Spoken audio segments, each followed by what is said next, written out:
On April 3rd, Bloomberg reported that yet another member of China's Politburo has been placed under investigation. That's already 12 senior party officials purged in the first months of 2026.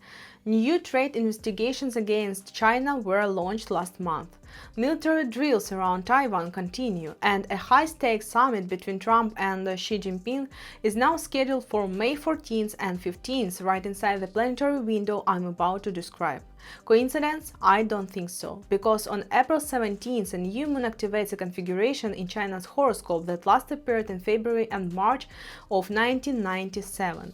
And what happened then rhymes almost exactly with what's unfolding right now. And the most significant part begins on April 10th. I analyze geopolitical cycles through astrological patterns. Everything I break down here is historical astrological cycle analysis for awareness and understanding. Let's look at what this configuration is saying and figure out what it means for you now. The first thing it brings: pressure on top leadership, a political crisis or publicly visible problems around key figures. On February 19, 1997, Deng Xiaoping died, the man known as the architect of modern China. He opened the country to a market economy and transformed it into a global power. For China, this was an event comparable to Stalin's death for the Soviet Union, the end of an entire era. Authorities were so afraid of public unrest that Beijing was flooded with troops. But here's the key part: Deng's death immediately triggered a battle for legitimacy. His successor began aggressively building his own political authority. The departure of one figure created turbulence around everyone who remained. Right now we are seeing the same mechanics, just in a different form. In the first months of 2026, 12 senior Central Committee officials are already under investigation. General Zhang Yuxia, China's second highest-ranking military official, was arrested in January. On April 3rd, Bloomberg confirmed the arrest of a sitting Politburo member. These are the most sweeping purges since the 1970s.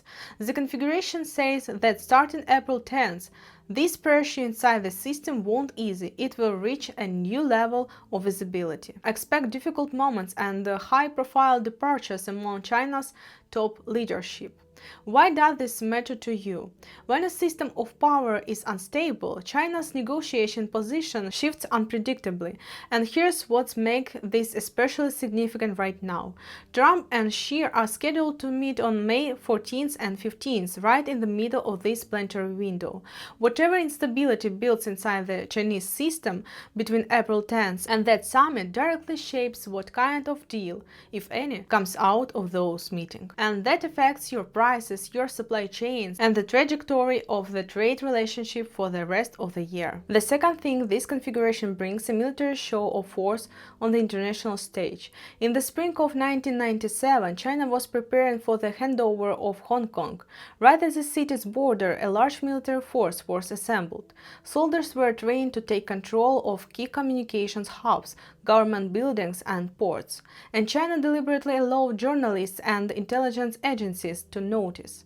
No official statements, just presence. It was a clear demonstration. Any attempt to change the terms of the deal would meet a forceful response.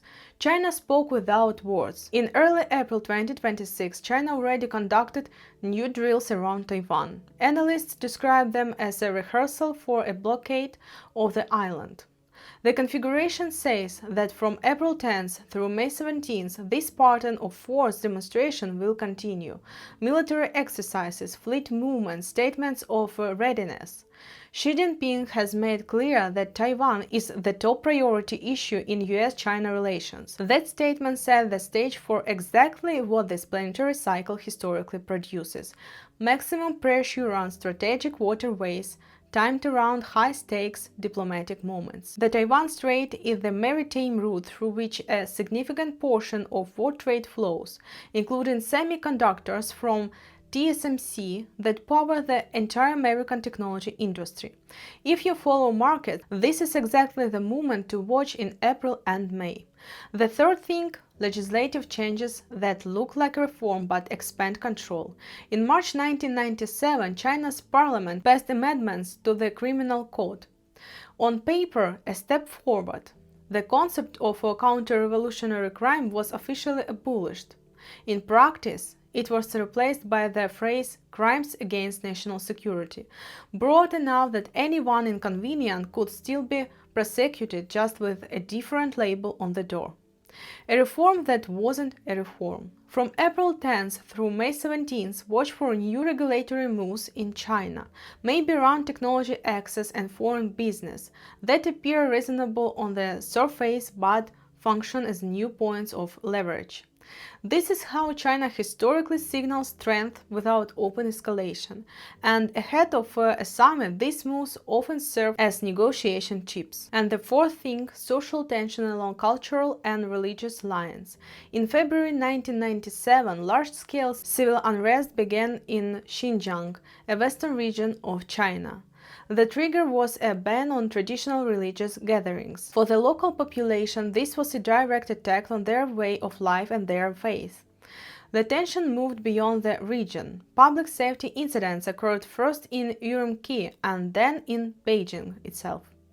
A regional conflict physically reached the capital. The configuration points to growing social tension in China along cultural or religious lines. Not necessarily in the same form as 1997, but the pattern of a widening gap between state priorities and the values of part of the population is activating again. So let's bring it all together. From April 10th through May 17th, the configuration is active for China across four directions. Pressure inside the power system, already underway and intensifying, military show of force on strategic maritime routes already begun, legislative changes expanding control, and social tension with consequences for supply chains. And social tension. The celestial cycle doesn't create these events from nothing. It amplifies pressure that already exists and brings it to a new level of visibility. Starting April 10th.